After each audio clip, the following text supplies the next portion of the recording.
Olá pessoal, eu sou o professor Schiavoni e hoje nós vamos ver a nossa última aula de História do Brasil aqui no aulalivre.net.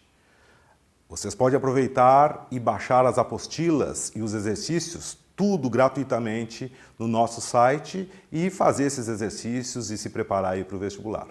Então vamos começar a nossa última aula de revisão hoje, de História do Brasil. Nós vamos falar sobre a República Neoliberal.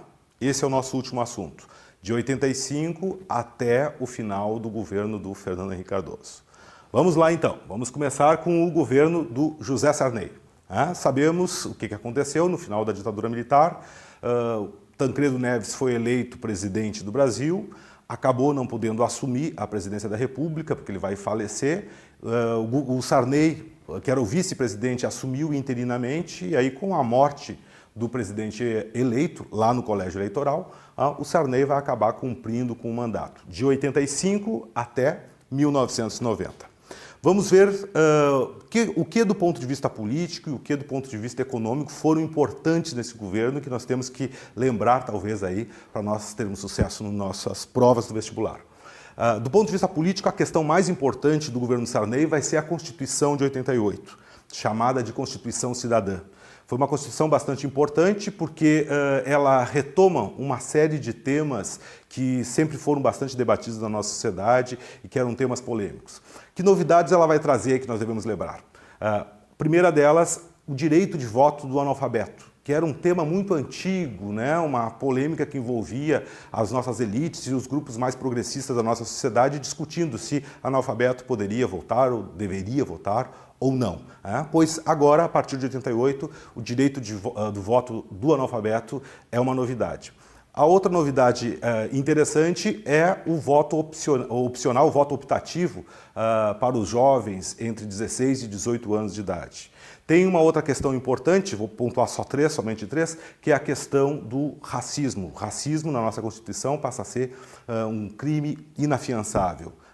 E além do que, tem uma série de outras questões. Essa Constituição é uma Constituição foi uma Constituição bastante progressista, uma Constituição que ainda que tenha sido feita, elaborada, promulgada por um Congresso na sua composição bastante conservador, o resultado final foi um resultado de uma Constituição bastante avançada. Por isso que se fala com frequência, daí nós temos que estar atentos a isso, com frequência se ouve falar em reformas constitucionais, que são importantes fazer essas reformas constitucionais.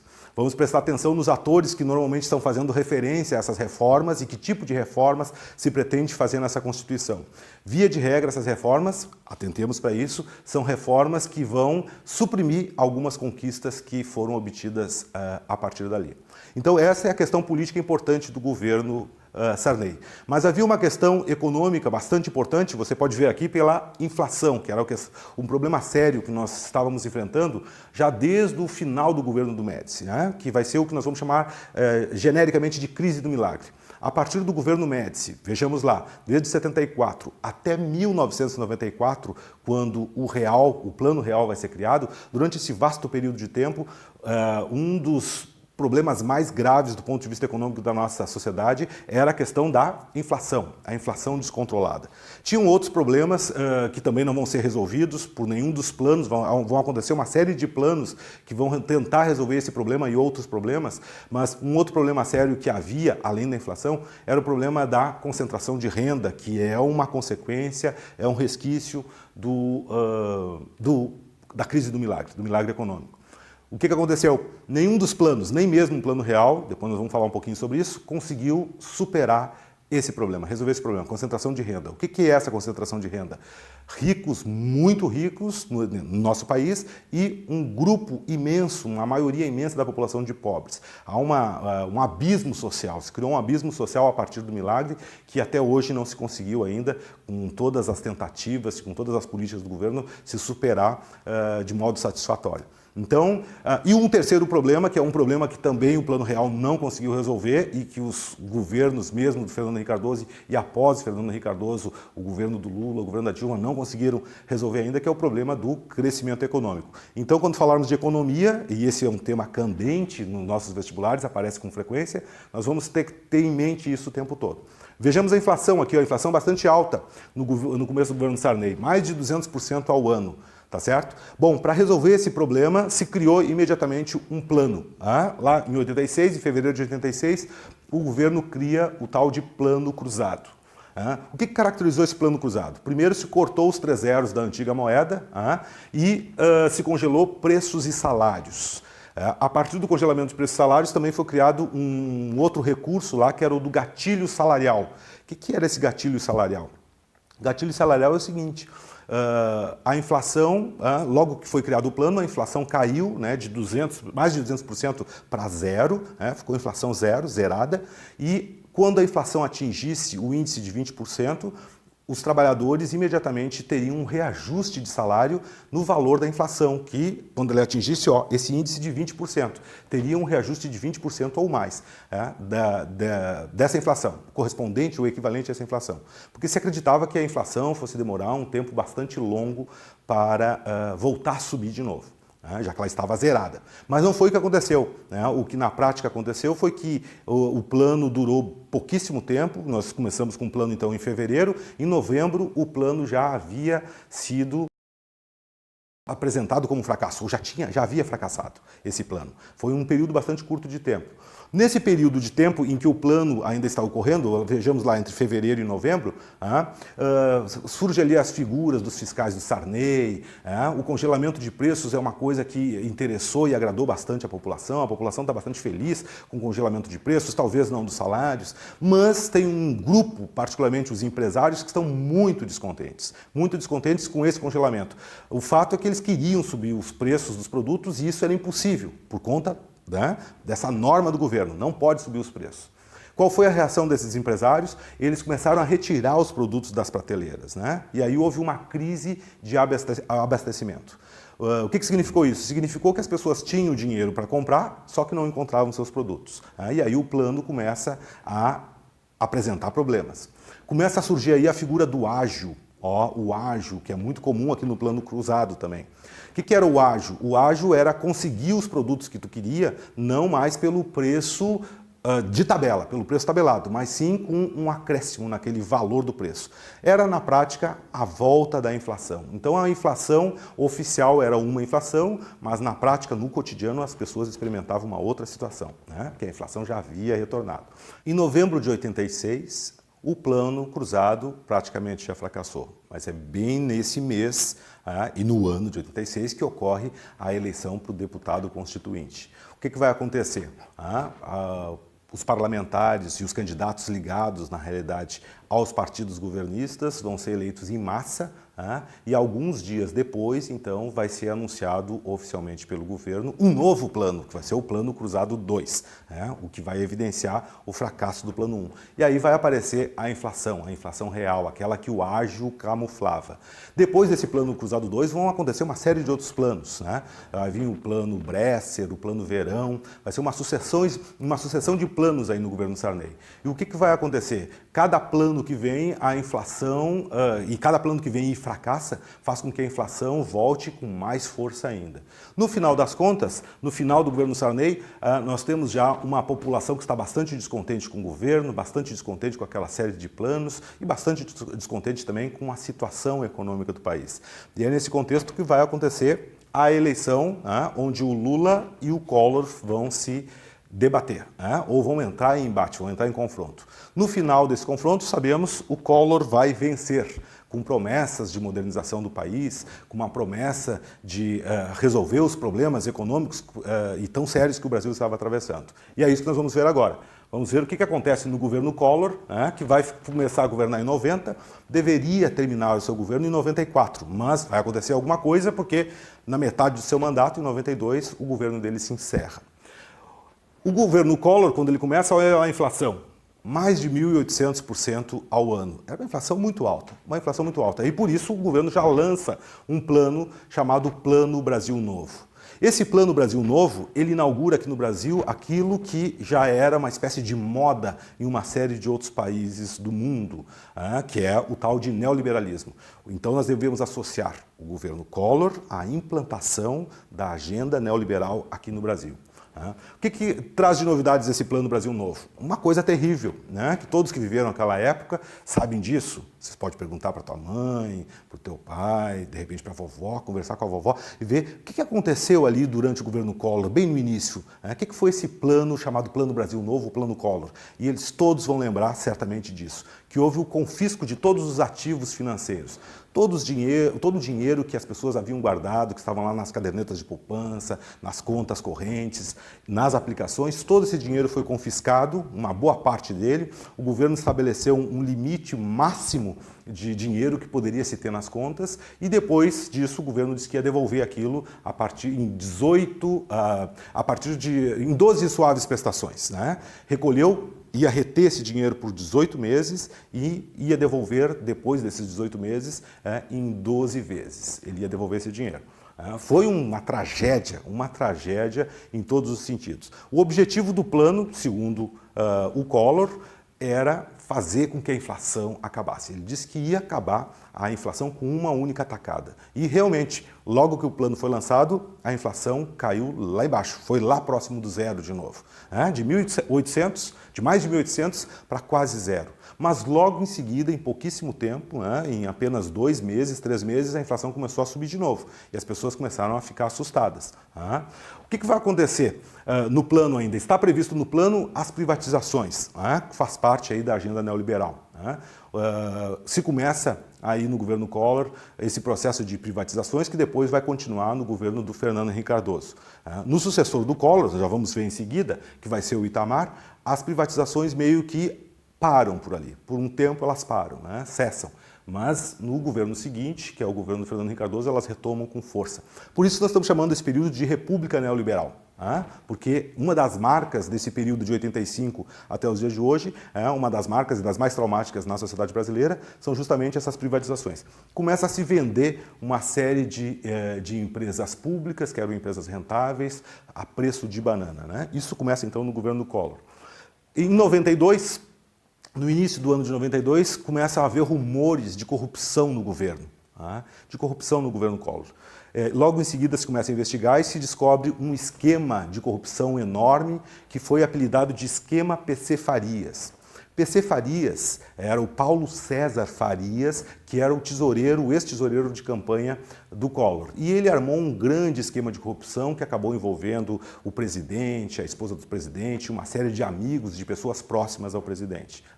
Começa a se investigar o caso e há o risco de que nada seja apurado.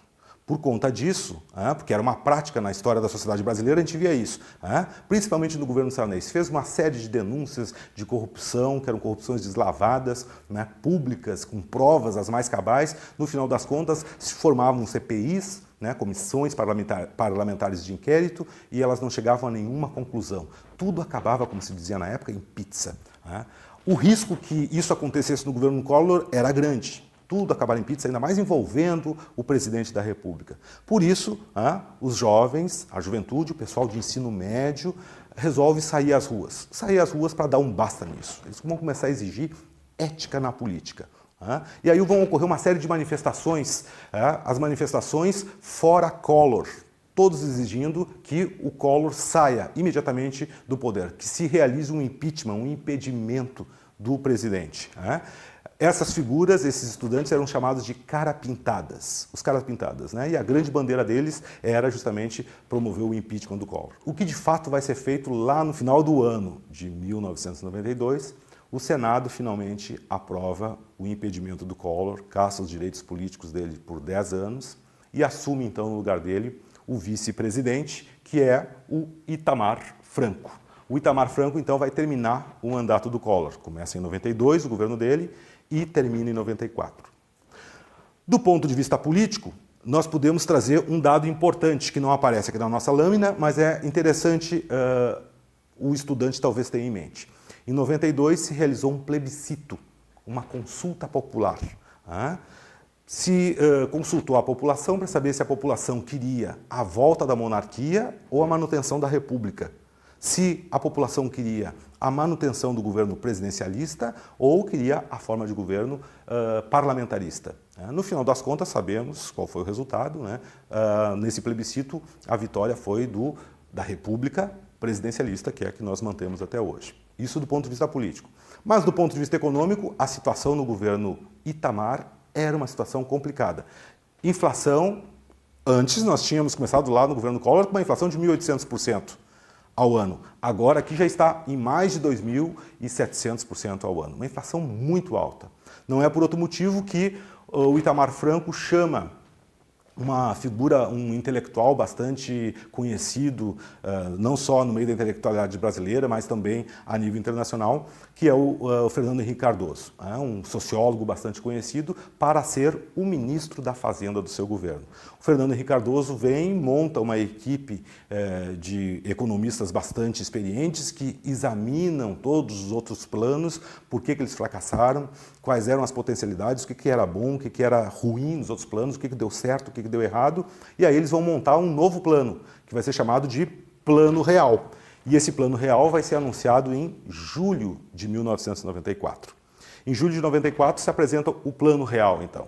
Esse Plano Real tem como objeto, no começo ninguém está acreditando muito no plano, porque todos os outros planos que antecederam o Plano Real se propunham a mesma coisa, que era acabar com a inflação, e esse plano diz que vai fazer o mesmo. No início a população desconfia um pouco. Será que vai dar certo?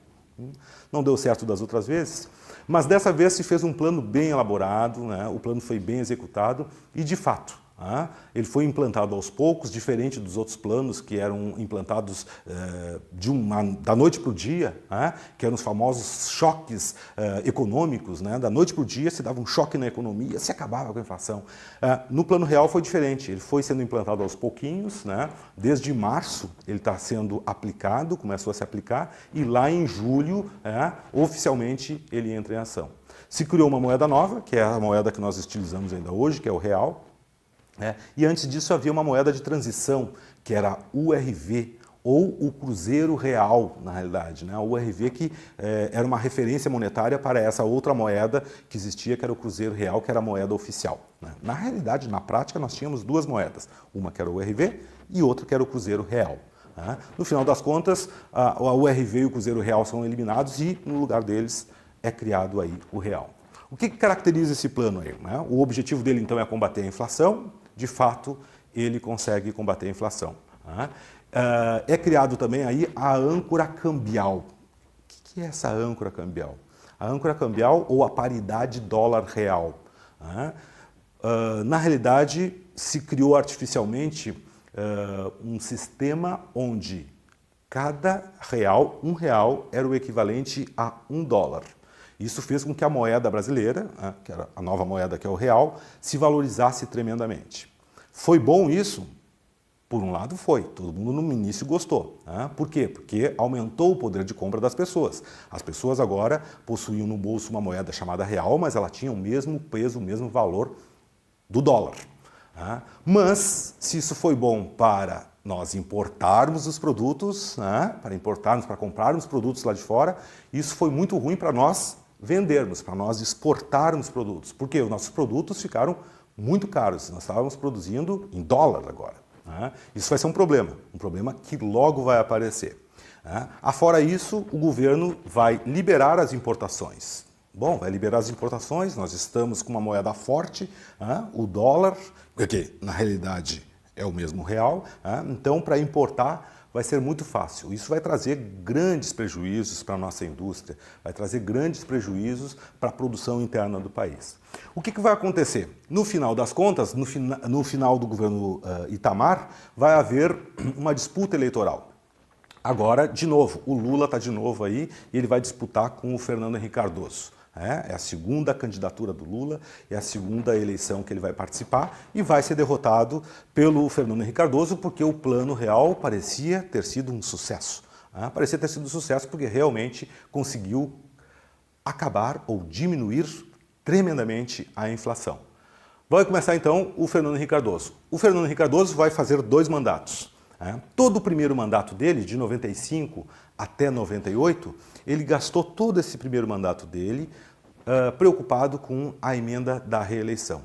O mandato presidencial estava previsto lá na Constituição, ele deveria durar 5 anos. 5 anos. O Fernando Henrique Cardoso propôs uma nova regra, que era a regra da reeleição, porque era proibida a reeleição pela Constituição.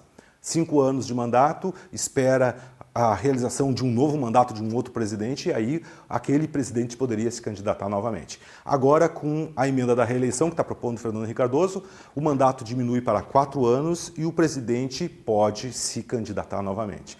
Todo o primeiro mandato dele foi isso. O que vai acontecer no final do primeiro mandato do Fernando Henrique Cardoso? No final do primeiro mandato dele vai acontecer a crise asiática. A crise asiática é a crise russa, em 97 e 98.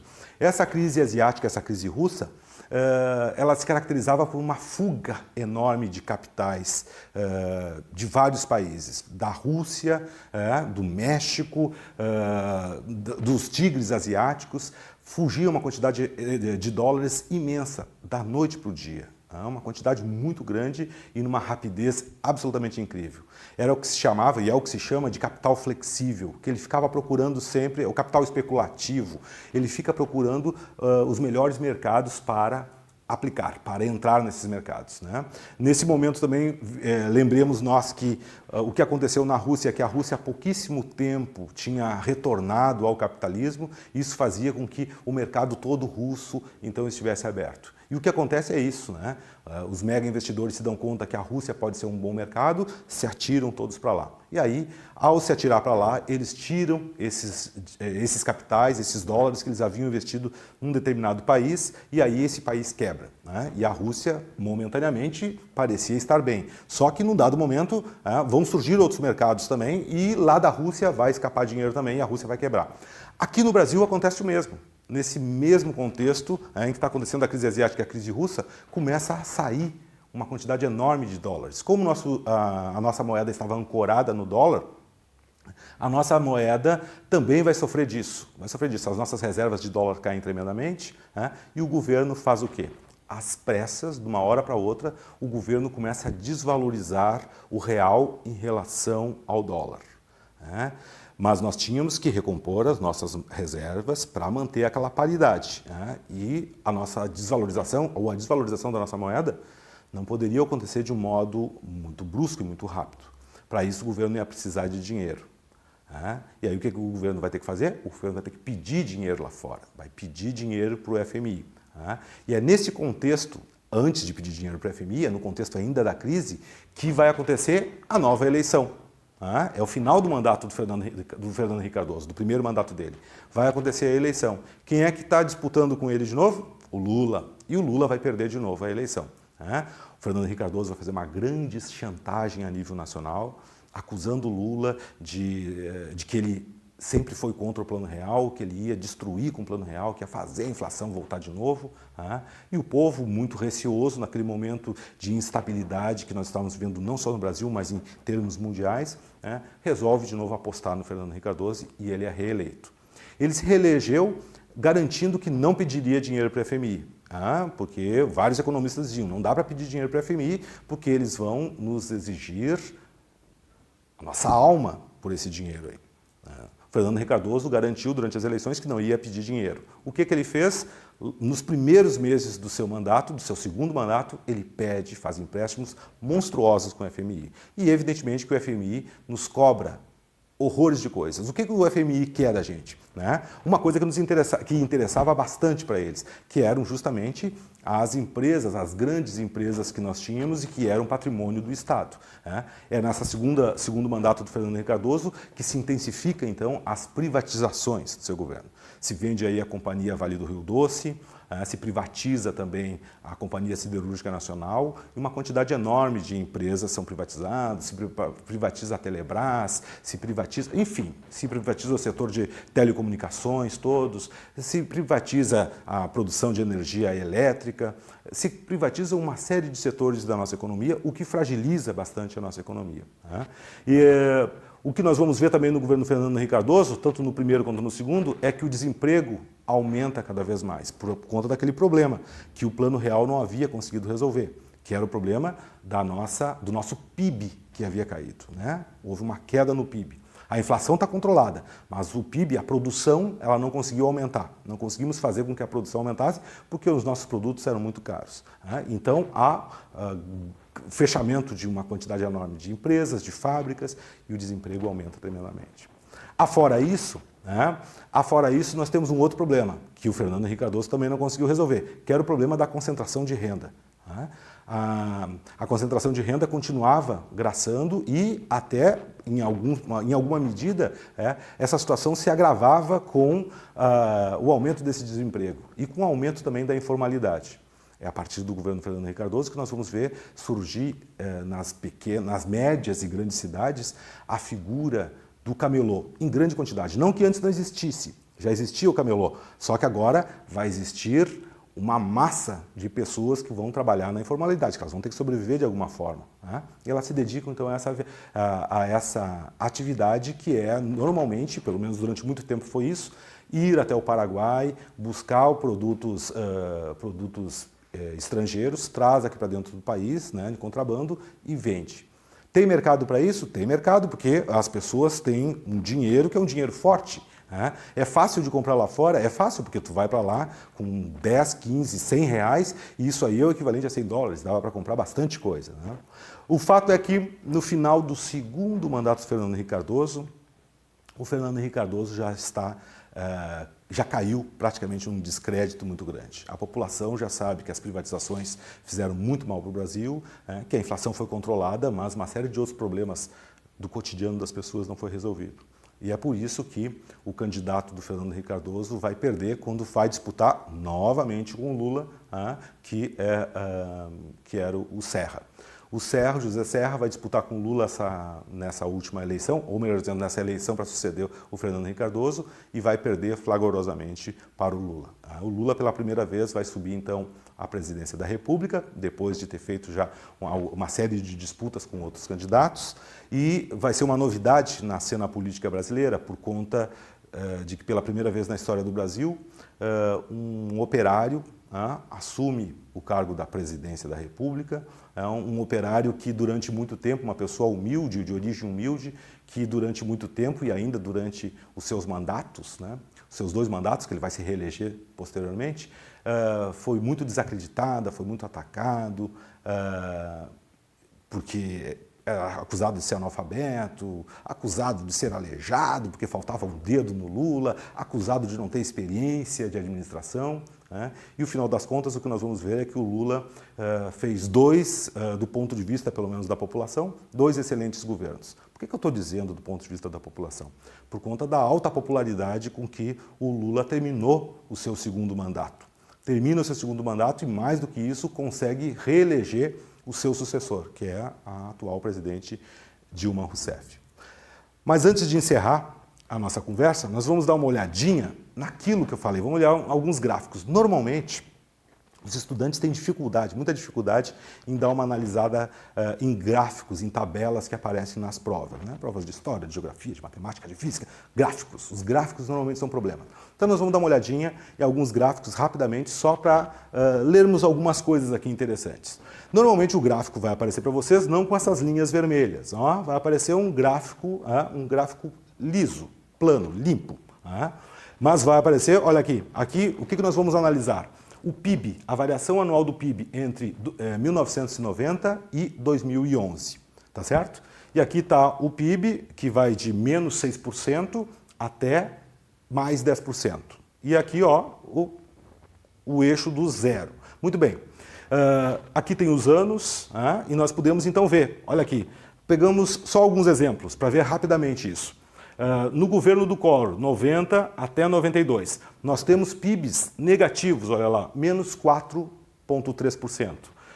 Um PIB positivo no ano de 91, de 1%. Um PIB negativo de 0,5%. Ou seja, foi um governo, essa primeira experiência neoliberal que nós tivemos foi muito negativa. Foi muito negativa para o país. Depois, no governo do Itamar Franco, nós vamos ver que o PIB aumenta. Vai para 4,9%, 5,9%, 4,2%, e aí começa o governo do Fernando Henrique Cardoso. E o PIB cai um pouquinho, depois sobe, depois fica 0, depois olha aqui, ó, na crise de 98, 99, 0, 0,8 e em 2000 nós temos ali um PIB de 0,3%. São PIBs ínfimos, né? São PIBs próximos do zero, ou seja, é como se nós não tivéssemos produzido nada. Depois, a partir do governo Lula, nós vamos ver que os PIBs aumentam um pouco mais. Se nós olharmos a outra tabela que aparece a inflação, nós vamos ver que a variação da inflação, começamos aqui em 1980 e vamos até 2010. A inflação é diferente a coisa, né? Nós temos uma inflação aqui no governo Figueiredo, ó, que varia de 99% até 215%.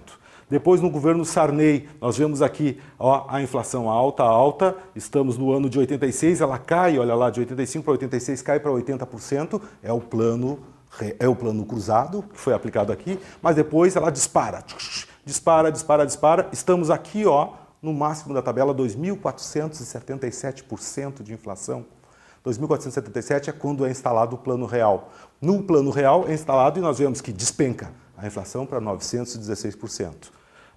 É alto ainda, mas logo em seguida vai cair. E cai e se mantém depois, ó, em níveis bastante baixos. Lá, 22% em 95% e depois fica, né, variando entre 4%, 5%, 6%, 9%, em índices bastante baixos e estáveis e aceitáveis. Então, pessoal, fiquem atentos aos gráficos e tabelas que aparecem nas provas, eles não oferecem nenhuma dificuldade de análise, os dados estão todos ali, os conteúdos vocês já os têm aqui na cabeça, é só tranquilidade para analisar.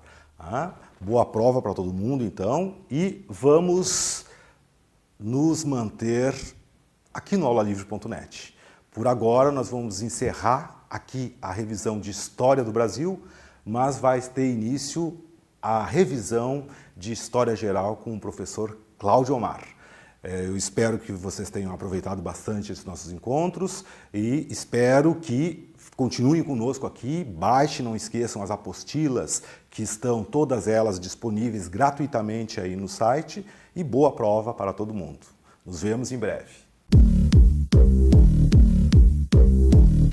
Siga o aulalivre.net nas redes sociais e fique por dentro de tudo o que acontece em nossos cursos. YouTube, Twitter e Facebook.